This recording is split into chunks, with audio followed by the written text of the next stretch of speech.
What if I told you that there was an NBA player who spent every night partying, but still outplayed everyone? A player who won the Defensive Player of the Year award twice, led the league in rebounding for 7 years straight, and even won 5 NBA championships, all while spending nights out partying before important NBA Finals games, and dating around with celebrities like Madonna. Yes, this player is the legendary Dennis Rodman, and to find out how he succeeded despite his partying obsession, we need to go back to Oak Cliff, Dallas, where the young Dennis was raised by his mother Shirley, alongside his 2 sisters, Kim and Deborah. You see, everything was normal for the Rodman family, until one morning when everything changed. Because when the young Rodman was only 3 years old, his father, Philander, decided to abandon his young family for a life overseas. Dennis didn't quite understand what was going on. He would roam the house calling out to his father and questioning Shirley about his whereabouts, but his mother never knew how to handle it. You see, she was exhausted after working 3 jobs in order to provide for her young family, often ending up leaving her children alone for hours on end. Throughout the rest of his childhood, Dennis's sisters were successful basketball players, winning 3 Texas state championships and both receiving Division I scholarships. However, their brother, who had been given the nickname The Worm by his mother, was quite the opposite. You see, he finished high school having never stepped foot onto a court, as Rodman was only 5'10" at the end of his senior year, and sports just didn't come naturally to him, unlike his sisters. With both his siblings leaving for college, it was just The Worm and his mother at home, and because Dennis didn't have a job, his mother decided to kick him out when he was just 19 years old. Yet again, Dennis had been abandoned.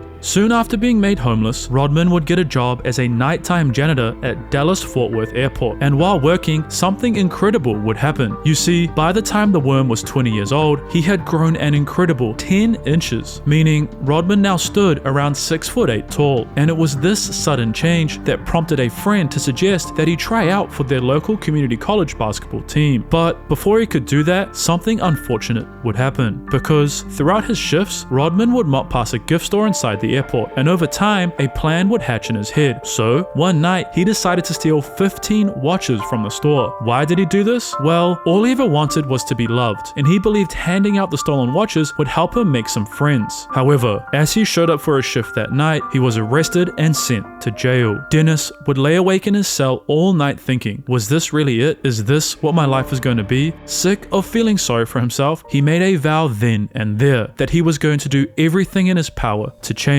So, over the next few days, Dennis would return all of the watches he stole, resulting in his charges being dropped, and the Worm knew exactly what he had to do next. Therefore, he showed up at Cook County Community College and tried out for their basketball team. Rodman was an instant success, playing with extreme intensity and focus, stunning the Cook County coaches, and after just 15 minutes on the court, Dennis was offered a full scholarship. Throughout his first ever basketball season, he averaged 17.6 points and 13.3 rebounds. But something unfortunate would happen halfway through his first year, because Rodman would flunk out of college. He thought to himself, was this the end of my basketball journey? Am I truly destined to just be a homeless nobody for the rest of my life? Well, Lon Reisman, an assistant coach at Southern East Oklahoma State University, had heard about a 6'8" rebounding machine, and once he got word that his time at Cook County was over, Lon knew what he had to do. Therefore, just a couple of weeks after Rodman assumed his basketball career was over, he was moving to Durant, Oklahoma, a decision that would change the outcome of his life forever. While Lon discovered Rodman by accident, scammers are purposely buying our data. I know this because after I place an online order, I'm getting messages from scammers posing as postal companies trying to get me to click on a fake link in order to gain access to my accounts. So how are they even getting my number anyway? Well, it's simple, data leaks. However, thanks to today's video sponsor, Aura, this is an issue of the past, because when my number likely appears in another leak, Aura will block known spam numbers, and if they do get through, Aura scans any links sent within those messages for potential phishing threats. The even better thing is, if I do click on a link, Aura will provide me with fast fraud alerts if anyone tries to access my credit or bank accounts. On top of this, their AI-powered call assistant filters for scam phone calls, and then forwards me the legitimate ones. That way I don't miss any emergencies or deliveries. While this is great for myself, it's even better for the older people in my life who struggle to tell the difference between scams and legitimate messages. So I'm not going to leave myself or my family vulnerable to data breaches. And if you don't want to either, you can go to aura.com/out-of-bounds or use the link in my description to try your first 2 weeks for free. Throughout his 3 years in college, Dennis would average an incredible 25.7 points and 15.7 rebounds per game, allowing him to win the District 9 Player of the Year award every single season he was at college. But this wasn't the only good news, because a few months after he graduated college, the now 25-year-old's life would take a dramatic turn. And Dennis Rodman, the youngster from Southeast Oklahoma State, went to Detroit as the 27th pick in the 1986 draft. Rodman had gone from being a homeless teenager who almost spent years in prison to an NBA player in just a few years. And this wasn't all, because he was about to meet someone who would fill a void that had been left in his life ever since he was a young boy. When interviewed about his 27th pick, Detroit Pistons head coach Chuck Daly said he was the quickest 6'8" I've ever seen, and I'm sure he will be able to outrun our guards. Motivated from hearing Coach Daly's positive comments about himself, Rodman would spend his first season in the NBA playing with an unrivaled enthusiasm and energy, something the league wasn't exactly used to. Well, this Rodman is quite a cheerleader. Look at him running around the floor. Look at him. That borders on being a hot dog, doesn't it? I don't know about that. I can't believe you can get away with that too long. Oh, man, he's a rookie. All right, well, we'll let him do it the rest of this year, but next year we won't allow it. Yeah, next year he'll be different. It was this incredible motor that helped the Worm to average 6.5 points and 4.3 rebounds throughout his rookie season. But it wouldn't be late until his sophomore year that Dennis would really get a chance to shine, because starting forward Adrian Dantley would suffer an ankle injury halfway through the 1987-1988 season, meaning Rodman was elevated into his role. This fortunately unfortunate situation would finally allow Dennis to showcase his true potential, as during the 29 games he started, Rodman averaged 15.1 points, 10.6 rebounds, and a block per game. While Dantley would eventually retake his starting position, the extra 9 minutes he received each game provided him with valuable experience, knowledge that he would use to anchor Detroit's bench en route to winning 54 regular season games. The Worm was ready for his next challenge, the first round of the NBA playoffs against the Washington Bullets. Thanks to a game-winning shot from their star point guard, Isaiah Thomas, Detroit found themselves up 2-0 against the lower-seeded Bullets. Yet, this is where the Pistons would run into some issues. You see, Bullet star Moses Malone would drop 35 points throughout Game 3, and despite Dennis having a breakout performance in Game 4, scoring 23 points in only 28 minutes off the bench, Washington had tied the series at 2 games each. At this point, it seemed like the second-best team in the Eastern Conference was about to be sent home. But they had a secret weapon. I feel that the team feeds off me, especially the bench. They can just follow my lead because I can go out there and make things happen, and I can help the other players on the team. While Rodman failed to score a single point until late in the third quarter of Game 5, his intensity and energy off the bench would force Malone to miss 80% of his shots, leading the Pistons to hold a commanding 14-point lead to start the fourth quarter. However, this wasn't the only positive thing, as during the final period, Rodman would drop 11 points, ending the game with 13 alongside 7 rebounds, which he did in only 21 minutes of play. Dennis had won his first ever NBA playoff series, but they were set to face the biggest rising star in the league in their second round matchup, the current most valuable player and defensive player of the year, Michael Jordan and the Chicago Bulls. MJ, motivated to win a title, was on fire heading into the series, averaging an insane 45 points per game in their first round victory against the Cleveland Cavaliers. Yet, the Pistons had a plan, led by Rodman's inspiring intensity. Everybody seen Dennis dive with the loose balls and really like giving 110% on defense every night. That motivate other guys to play better defense. And using what they called their Jordan rules, Detroit would halve MJ's average to 27 points per game throughout this series, resulting in them being the team to move on to the Eastern Conference Finals after just 5 games. And the success didn't stop there. Throughout their Eastern Conference Finals matchup against the 1986-1987 NBA finalist Boston Celtics, Rodman's intensity off the bench was once again inspiring, leading the Pistons to defeat Boston 4-2. However, However, their NBA Finals opponent was one that had dominated the 1980s, having won 4 NBA titles so far that decade, their latest being the year before. Detroit would have to defeat the defending NBA champions, the Showtime Los Angeles Lakers, led by their star point guard Magic Johnson and dominant big man Kareem Abdul-Jabbar. Yet the Pistons just kept firing. After Game 5, they held a dominant 3-2 lead, just a single win away from the crown. However, late in Game 6, Detroit's big man Bill Laimbeer would foul Kareem, and the Lakers star would sink both of his free throws, giving LA a 1-point lead. So, with 14 seconds remaining, Pistons head coach Chuck Daly would call a timeout to draw up a potential championship-winning out-of-bounds play. They have no timeouts left. 13, you watch the clock. Dumars misses. Loose ball. Lakers have it with 6 seconds to go, and the Pistons are forced to foul with 5. And what happened next was shocking, because Byron Scott ended up missing both free throws, giving Detroit another chance to win the title. Missed them both. 3 seconds. They won't have time. It's over. We go to Game 7. Unfortunately, this negative trend continued throughout the deciding game, because with 41 seconds remaining, Rodman would take an ill-advised jumper, allowing LA to hold on to their 4-point lead. But the Pistons had one more gear, because with 8 seconds left, Bill Laimbeer nailed a 3, meaning they were only down 1, but they decided to gamble on getting a steal in the backcourt, with Lakers guard AC Green being left wide open for the easiest layup of his life, crushing Detroit's championship dreams. A devastated Rodman was interviewed after the game and had this to say. We have one of the, I hate to use the word, losers in our midst right now. That is Dennis Rodman of the Detroit Pistons. Thank you very much for joining us, Dennis. I know this was the toughest of losses. You had a shot. Would you like to have that shot back if that were all possible? Did you rush that shot?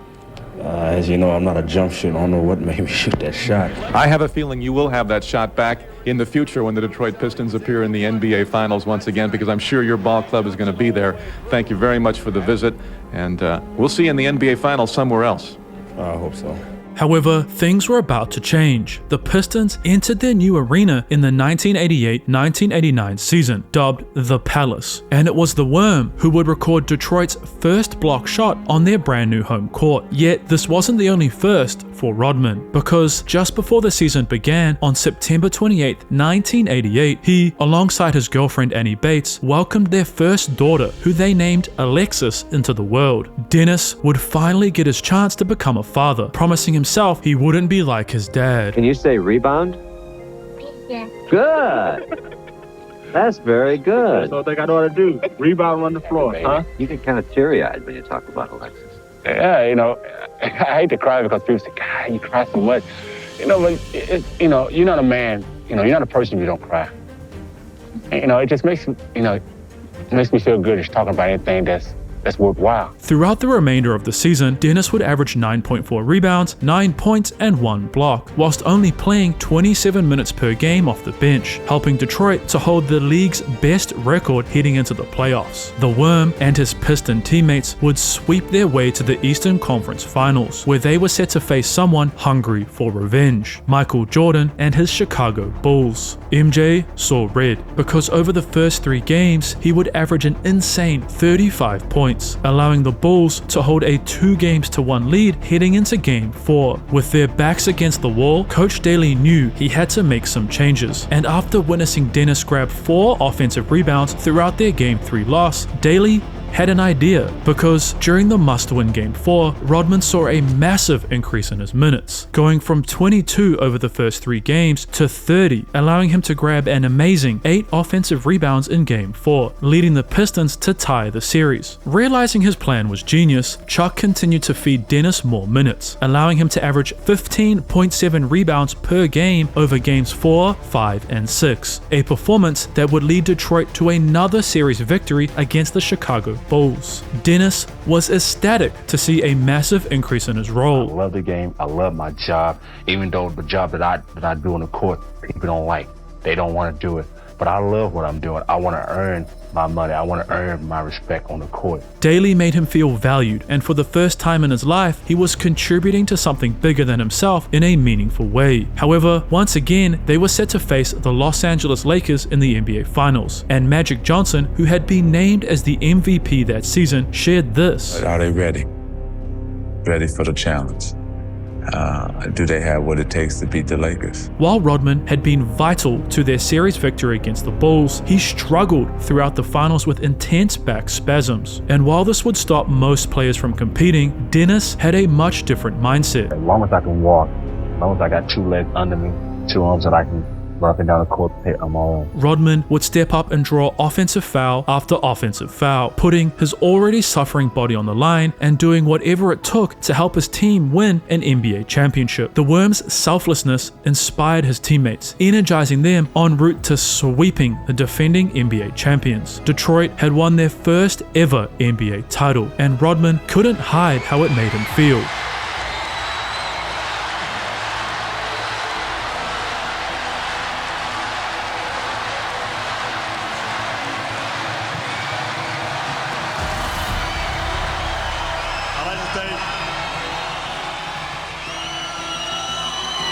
I just thank God.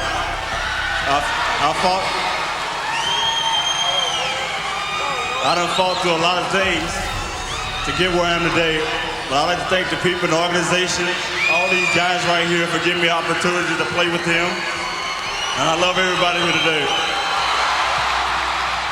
For the first time in his life, Rodman finally felt accepted. The city of Detroit was perfect for him. The fans loved his hardworking attitude, and they adored something else about Dennis, a trait that very few NBA players showed. You see, during a regular season game against the Houston Rockets in the 1989-1990 season, the score was tied with 13.2 seconds left, and their star player, Hakeem Olajuwon, had got the ball right under the basket. However, Dennis would rise up and block Hakeem. Yet, it's what happened next that was actually incredible. All the emotions began flooding in for the Worm, as only a few years ago he was sitting in a jail cell contemplating his life, to where he is now as an NBA champion who just saved his team from a potential loss. And the positivity would continue, because Mark Aguirre, who had been traded to the Pistons from the Dallas Mavericks during the previous season, was noticing the rapid rise of Rodman's game, and he knew how important he would be for the Pistons if they were going to repeat as NBA champions. Therefore, Mark would approach head coach Chuck Daly and offer Dennis his own starting role, and Daly agreed. However, when Chuck approached Dennis to offer him the starting role, he was hesitant. Rodman had to ask the whole team for their approval of him becoming a starter. He wanted to know that his team supported him in taking this huge step. Thankfully for the Worm, they all agreed. So, Dennis would start the final 42 games, allowing him to average 10.2 rebounds, 8.5 points, and something truly amazing was about to happen. Because after they swept the Indiana Pacers in the first round of the playoffs, Dennis had achieved something he had been working towards since he made the NBA. On behalf of the Master Lock Company,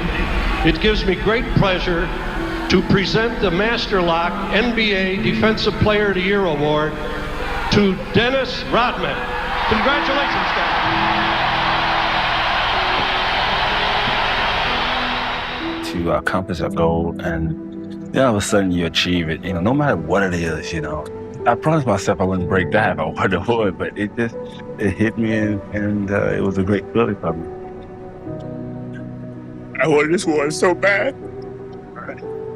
The 1989-1990 Defensive Player of the Year would lead his team to a decisive 5-game series victory against their second-round matchup, the New York Knicks. However, awaiting them for the third time was Michael Jordan and the Chicago Bulls. Yet this time, they had made a key change. Their head coach, Doug Collins, who had been at the helm since 1986, was fired by Bulls general manager Jerry Krause, and lead assistant Phil Jackson had been promoted to the top role. This change not only brought in 8 more wins, but a much different philosophy, because before Jackson arrived, 95% of the plays are for Michael Jordan. And the other 5%, end up in his hand anyway. Yet Phil would change this, opting for a more balanced approach, implementing a new offensive system named the triangle. Despite Dennis having the best game of his career so far, scoring 20 points and grabbing 20 rebounds in Game 4, the Bulls' new offensive strategy was too much for the Pistons, resulting in the series being tied at 3 wins each. It all came down to this. For the Pistons, a chance to go back-to-back as NBA champions. For Jordan, an opportunity to finally make his NBA Finals debut. Yet again, anchored by the best defender in the league, Detroit was able to hold Chicago to 14 points in the second quarter. Meanwhile, the Pistons scored 31, a lead that Detroit would defend with their lives throughout the remainder of the final game. Therefore, for the third year in a row, it was Rodman and the Pistons who were moving on to the NBA Finals. However, Jordan had made it clear that their run wasn't going to last much longer, but that was an issue for the future Pistons because they had much bigger problems at hand. You see, their NBA Finals opponent was one they hadn't been able to beat on their home court since 1974, the Portland Trail Blazers. Yet, led by their defensive anchor, the Worm, the Pistons would come out and win games 3 and 4 in Portland, ending their triple-decade drought and crowning them as back-to-back NBA champions. Dennis was once again overcome with emotions during their championship parade. I promised myself I wasn't going to do this, but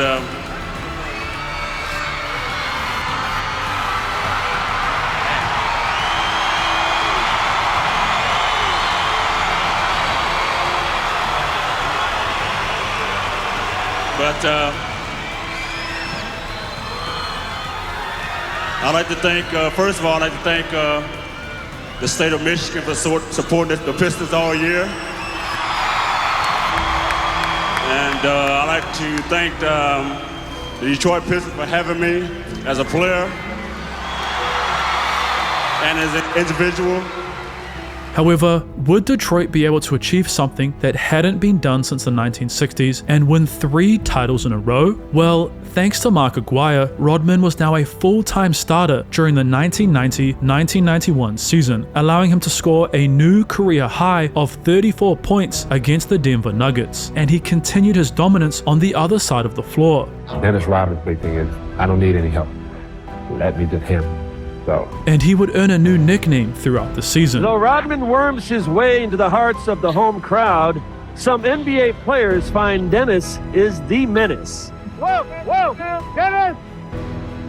Dennis the Menace's insane defensive effort would earn him further recognition from the NBA, as he was named the Defensive Player of the Year for the 2nd season in a row. It was thanks to his incredible ability to slow down and bother opposing star players that the Pistons would cruise to another Eastern Conference Finals against, you guessed it, the Chicago Bulls. However, this is where things would take a dark turn. You see, after 3 straight seasons of making slow progress in one of the most heated rivalries in the history of the league, Chicago would finally defeat the back-to-back NBA champions. Detroit had made it all the way to the finals 3 seasons in a row, which clearly took a massive toll on their bodies. Therefore, most assumed this wouldn't be the last they saw of the bad boy Pistons. Yet this was far from the truth, because throughout the 1991-1992 season, Chuck Daly was rumored to be on his way out. But this wasn't all, because despite Rodman leading the NBA with an average of 18.7 rebounds per game, 7.7 of those being offensive, they would get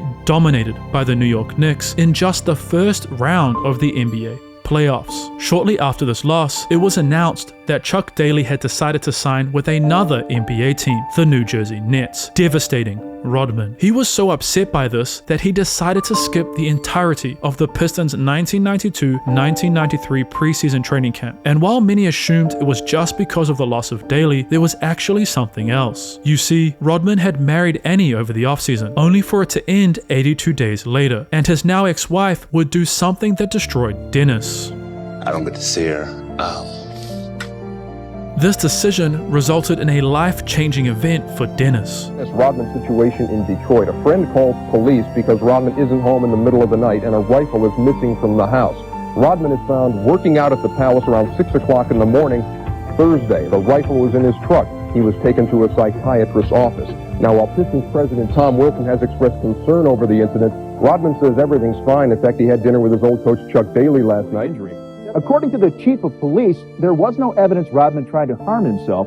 He was obviously emotionally troubled, though, and indicated that he planned to seek psychiatric treatment. So, what exactly happened that morning? Well, he had worked so hard ever since he spent that night alone in a jail cell to become the person that everyone else wanted him to be. But where had that left him? Divorced, unable to see his daughter, and the only thing that kept him sane had been broken up. Rodman had hit his breaking point, so he decided to put the old Dennis to rest, and in his place, Dennis Rodman was born. Shortly after the 1992-1993 season ended, Dennis Rodman was traded to the San Antonio Spurs, allowing him an opportunity to start fresh with a new franchise and fan base. But things did not start positively for the Worm, because he was 30 minutes late to their open preseason practice, and when he was handed the microphone, he said this. I just want to say one thing.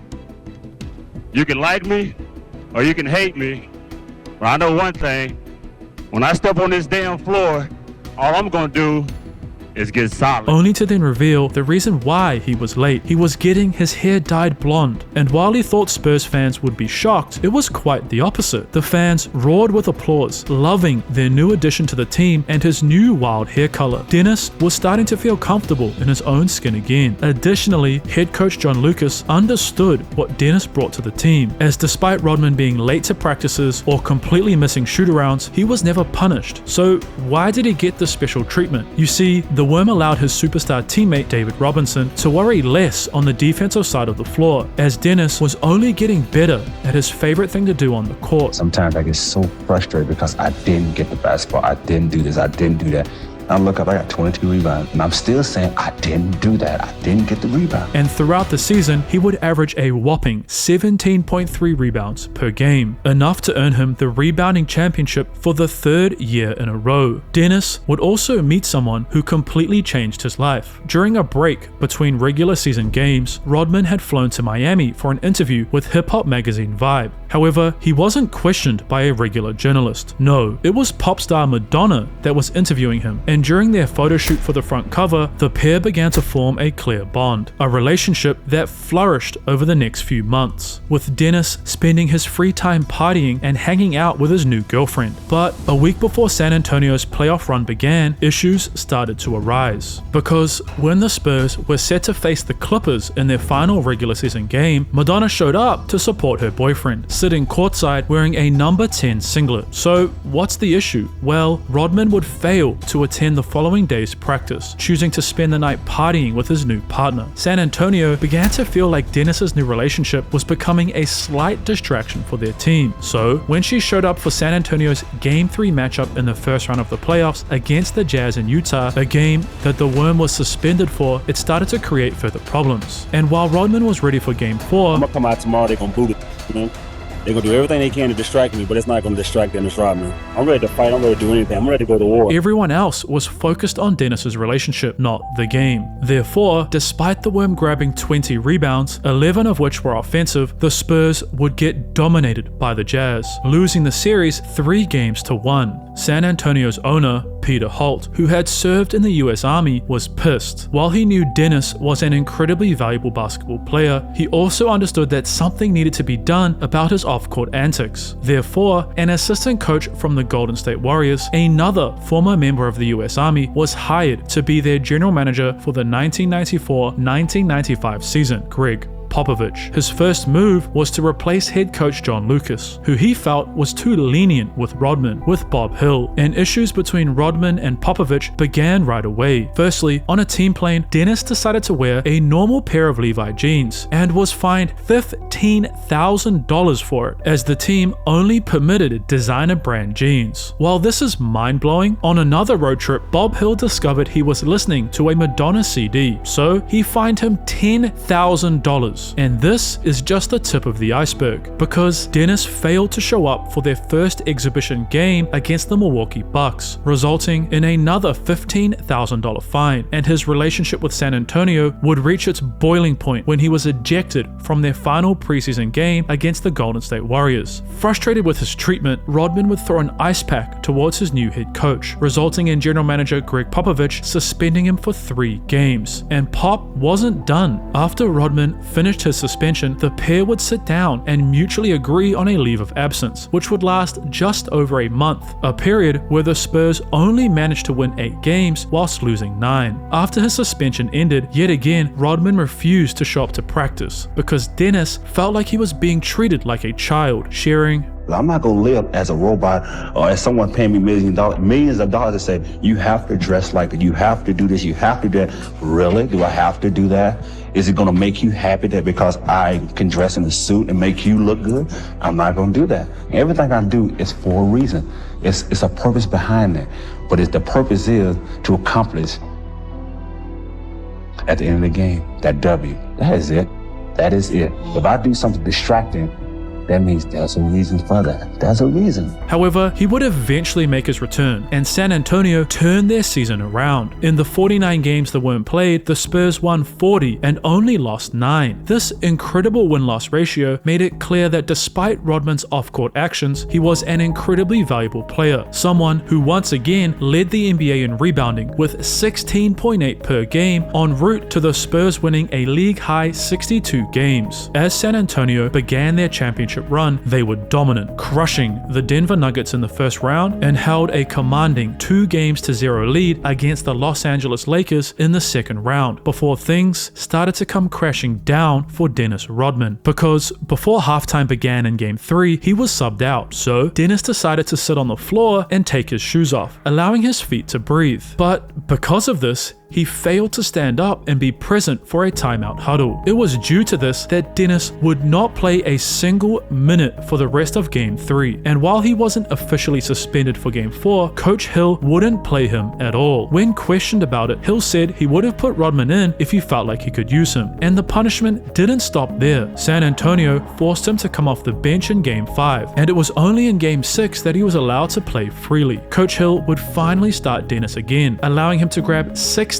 rebounds, with 6 being offensive, as the Spurs defeated the Lakers and were set to face the Houston Rockets in the Western Conference Finals. Frustrated with how he was being treated, the Worm decided he needed time away from the Spurs, so he partied for 3 straight days, starting in LA, stopping over in Las Vegas, before flying back at the last possible minute for a mandatory team dinner in San Antonio. But the Worm wasn't done. As soon as his dinner with the Spurs ended, he continued partying at various locations in San Antonio. Dennis was no longer the shy, humble kid that sought approval from his whole team when offered a starting position. No, he had become Dennis Rodman, a free spirit that does whatever he wants to do, and he was excited for their next playoff series. Unfortunately, the issues weren't over, because head coach Bob Hill had a slightly different view on strategy compared to Rodman. You see, Coach Bob asked Dennis to guard Hakeem Olajuwon, yet Dennis refused. So why would he say no? Well, he believed David Robinson should guard him in the first half. That way, he could avoid picking up early fouls, and then after halftime, he would guard Hakeem, which is what they had done back in Detroit. But ultimately, the Spurs disagreed, upsetting Rodman. So when he was benched for their final offensive possession in Game 1, he was ready to give up. The following morning, Dennis's true feelings came to light in an article posted in Sports Illustrated. Upon reading what Rodman had said, Greg Popovich yet again punished Rodman, only allowing him to play 17 minutes throughout Game 2. Without Dennis, the Spurs struggled to rebound, as well as contain the dominant Hakeem Olajuwon, and they found themselves down 2-0. At this point, it was no surprise that when he was off punishment and allowed to play, the Spurs were dominant. Rodman had more offensive rebounds than field goals attempted in Games 3 and 4, with 17 boards and only 13 field goal attempts, leading San Antonio to tie the series at 2 games games each. Perhaps the Spurs were actually going to be successful after all. Well, in Game 5, someone was once again missing from the starting lineup. So what happened now? In standard Dennis fashion, he was late to their practice before Game 5, and the Spurs decided they should punish him yet again. This treatment resulted in Rodman being checked out of Game 5, sick of being treated like a child, and the Spurs were now just one loss away from being eliminated. Finally off punishment in Game 6, Rodman had as many offensive rebounds as made shots, grabbing 7-0 boards on his way to scoring 14 points. But this would be the Spurs' only solid effort, resulting in San Antonio being eliminated from the playoffs. So what now? Sometime in September of 1995, Chicago Bulls general manager Jerry Krause would contact his head coach, Phil Jackson, about what needed to be done to turn the Bulls back into a championship-winning franchise. Because despite Michael Jordan returning from his abrupt retirement in 1993, they were eliminated by the Orlando Magic in the 1994-1995 NBA playoffs. The pair knew they needed a dominant defensive force, someone who could slow down players like the Magic's superstar big man, Shaquille O'Neal, and take defensive pressure away from their other stars. Therefore, Dennis Rodman would arrive at Jerry Krause's home to meet with Phil Jackson, who asked him a simple question. Do you want to play for the Chicago Bulls? Rodman replied, I don't care. Whatever. What's up? So Dennis Rodman became a Chicago Bull. But would he be able to find a home in Chicago? Or would it be the end of his NBA career? Thankfully for Dennis, their head coach Phil Jackson understood what Rodman needed to do, with the Worm sharing, Phil Jackson more like my father, brother, someone that I really depend on as far as like someone cared about me. The other stars on the Bulls, thanks to Coach Jackson, would adopt a similar mindset. The relationship with us three is pretty much a good relationship, because you see in practice, Mike is on his side, Scott is on his side, I'm on my side. It's totally like a triangle, but once we get on the floor, we're together. This unity allowed Chicago to achieve something that no other team had done before, recording an NBA record 72 wins with only 10 losses throughout the 1995-1996 season. And once again, Rodman was awarded the Rebounding Championship for what was the 5th season in a row. However, while they dominated their way to the Eastern Conference Finals, the team that awaited them was the group that had spoiled Jordan's return to the NBA 1 year ago, Shaquille O'Neal and the Orlando Magic. But this time, the Bulls had a secret weapon, because they would start the game with their traditional bigs on Shaq, Luke Longley and Bill Wennington, only to have Rodman guard him shortly after. While the Worm was much shorter than Shaquille, his raw strength and willingness to put his body on the line held O'Neal to only 2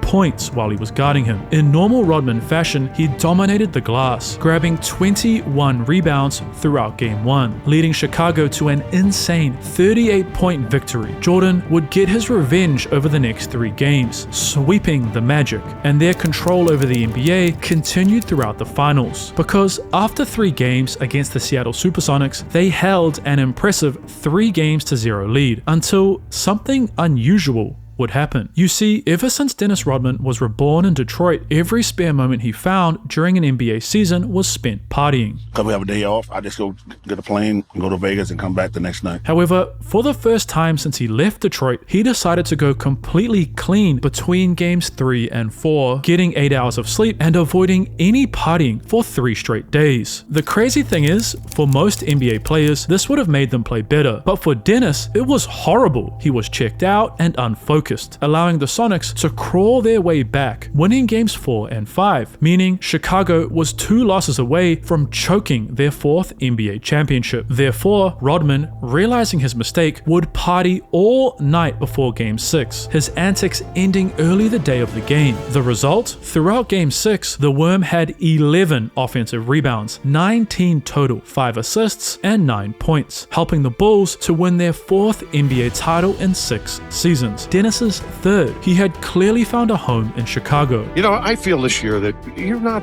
quite as demonstrative as you have been in past. You seem to be much calmer about your role and your play and what you're doing. Am I right or wrong? I just think that I'm more comfortable. You haven't matured now, right? You haven't matured now. No, not yet. No, I just think that I'm very relaxed now. I'm I'm comfortable with this environment that I'm in. Michael Scotty, Phil Jackson. You know, with you it was the same thing when I was with Detroit, but I think the scenario is coming back to me now. Over the offseason, Rodman only signed a contract for a single season. His reasoning? I just think that I'm pretty much I'm kind of burned out right at this particular time, but I'm gonna go one more year so if I can do it again. Right. And after next year, I might just think about retiring. And with that money, he decided to solve one of his biggest problems. You see, he was sick of moving from party to party in taxis or separate cars. So he did what anyone would do: build a custom Dennis Rodman party bus. That way, he could continue partying all night long with all of his friends riding right next to him. The shocking thing about this is, he would just show up the next day and average 16.1 rebounds per game throughout the 1996-1997 season. Despite being awake all night long going crazy, he would also solidify himself in the NBA record books, as he had won the rebounding championship for the 6th season in a row, one more than previous champion Moses Malone. And this wasn't all, because thanks to Rodman's defensive abilities, the Bulls yet again were dominant, winning 69 games, and it didn't stop there. They would win 11 whilst only losing 2 throughout the playoffs, meaning they were set for their second NBA Finals in a row. But this time, it was against a new rising force in the NBA, the Utah Jazz. However, Dennis was facing some key issues, because despite going up 2-0 against Utah, just 2 wins away from winning his 4th NBA title, the Worm was bored. He was burnt out from being one of the hardest working players in the NBA since he entered the league 10 seasons ago, and he needed a break. To make matters worse, once they arrived in Utah, a state that Rodman already despised, head coach Phil Jackson decided to have them stay away from Salt Lake City so they could focus solely on basketball, much to Rodman's distaste. So, to solve his problem, he would just charter a private jet to, you guessed it, Las Vegas between their away games in the NBA Finals to help him stay engaged. But wouldn't this just make him more exhausted? Well, for Dennis, the partying refreshed him. It was his escape, and thanks to these private jets to Vegas, the Chicago Bulls would once again be crowned as NBA champions. Rodman had won his 4th ring. However, do you remember what Dennis said before the season began? Because he had only signed a single-year contract, and given his behavior throughout the finals, many assumed he was going to retire. Yet, Dennis decided he wanted to return. However, there were some key issues he was going to have to solve for Bulls general manager Jerry Krause to give him that opportunity. The first problem? Well, the Worm had missed a significant amount of games throughout the 1996-1997 season, and not because of injury. No, he had been suspended for an incredible 14 games that season, 11 of which were because after tripping over a baseline cameraman, Rodman,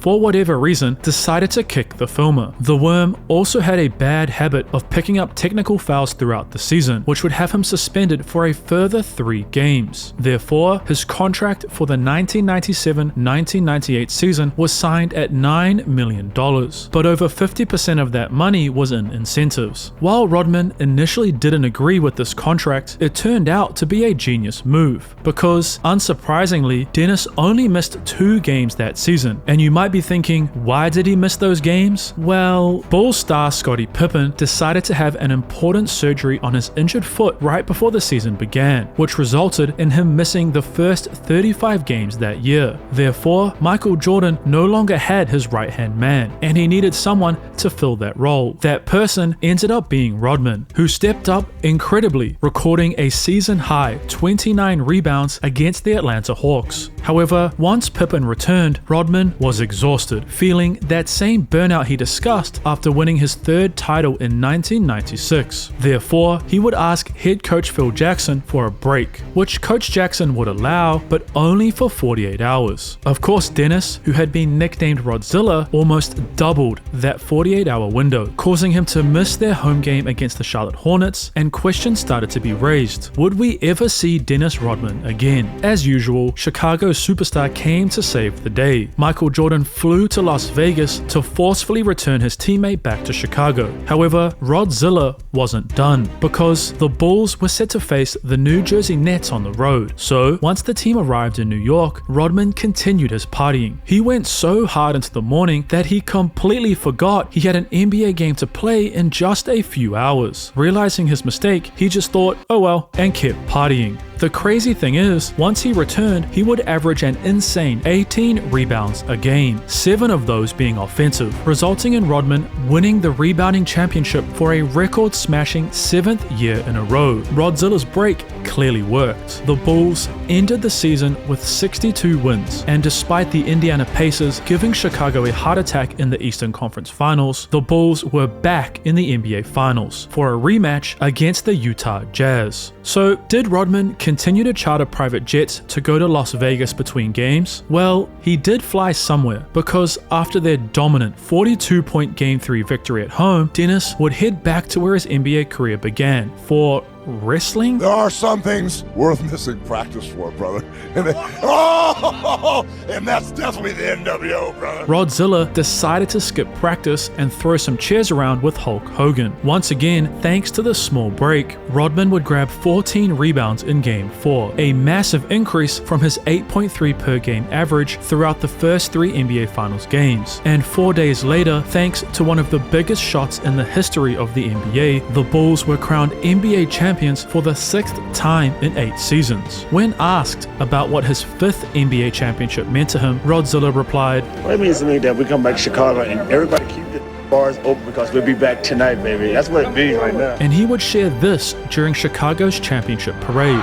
They say this is a family show, right? Well, I'm going to change this.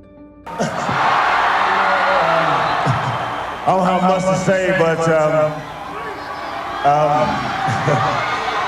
I like to thank the organization, Phil Jackson, and my little girl Alexis, and I've always told myself I'll never ever get married, right? I'll never ever have a wife. If I had to marry anybody, it'd be these 12 guys right here. So, would Dennis sign another NBA contract, or was his time as a professional athlete over? Well, Dennis Rodman would bump into the owner of the Los Angeles Lakers, Jerry Buss, in, you guessed it, a bar, and the pair immediately became close friends. Therefore, Buss told his general manager, Jerry West, that he had to sign Rodman at once. So, a few weeks later, Rodman made his debut for the Lakers against the Los Angeles Clippers, and over the season, he continued the same form he showed in Chicago, averaging 11.5 rebounds a game. The even crazier thing is, Rodman averaged more offensive rebounds, 2.8, than field goal attempts, 2 per game, making him the perfect fit for a rising Laker team, because just like San Antonio, the Worm could take the defensive pressure off the now Lakers big man Shaquille O'Neal, and his unselfishness would serve their rising shooting guard, Kobe Bryant. But the city of LA might have been too perfect of a fit. You see, Rodman purchased a home in Newport Beach, which he dubbed Club 4809. Rodzilla, in any free time he found, was hosting parties that would last all night and all day. This resulted in him missing multiple practices and shoot-arounds. Coupled with his new marriage to actor Carmen Electra, Dennis was becoming quite the distraction for a young Lakers team and rookie head coach Kurt Rambis. Therefore, after playing just 23 games for LA, he was cut. So, at 39 years old, having won 5 NBA titles, 2 Defensive Player of the Year awards, and leading the league in rebounding for 7 years straight, was his career over? January 4th, 2000. Businessman Mark Cuban has just finalized a deal to become the majority owner of the Dallas Mavericks. His first goal? Put people in seats. And what's the best way to do that? Sign a superstar like Dennis Rodman. Therefore, on the 4th of February, Rodzilla would sign with the Mavs. But would he be able to fit in, considering he signed so late into the season? Well, on his debut, the Worm would grab 13 rebounds, and he packed out Dallas's arena, making it clear he fit in perfectly fine. But just a single game later, issues began once again, because he was ejected from his second game as a Maverick, resulting in a single game suspension. And the issues didn't end there. You see, Rodman was frustrated to be playing for a losing team. The Mavericks lost 75% of the games Dennis appeared in, despite the 39-year-old averaging a mind-blowing 14.3 rebounds per game. Rodzilla had enough, and the feeling was mutual for the Mavericks. Therefore, after just 12 games with Dallas, Dennis Rodman was waived. Rodzilla's downward spiral was only getting worse. He was partying on an almost daily basis, until he decided one day in 2003, the reason why I'm here is to formally announce that I am officially want to come back to the NBA and to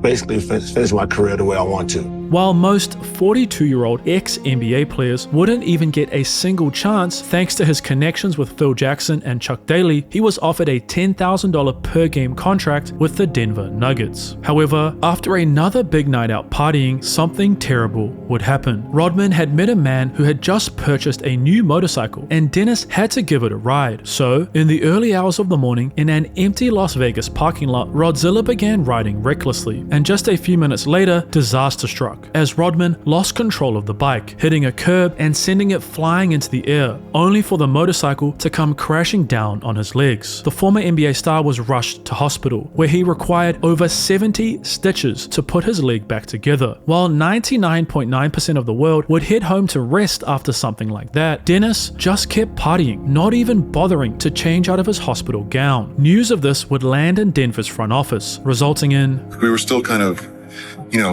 toying with the idea. And then, of course, Dennis had a few brushes with the law. And I think that really kind of threw cold water on everything for us. Despite blowing his final chance to play in the NBA, Rodman was inducted into the Basketball Hall of Fame in 2011, finishing his career as arguably the greatest rebounder of all time. And when you consider his off-court actions, it's mind-blowing that he actually made it to the games in the first place. Also, did you know one of Dennis's teammates is currently 9th in scoring in the history of the NBA, despite missing over 5,000 free throws and only making a single three in his 19-year NBA career? Well, that player is Shaquille O'Neal, and you can learn how he managed to score over 29,000 points without ever shooting by clicking on your screen now.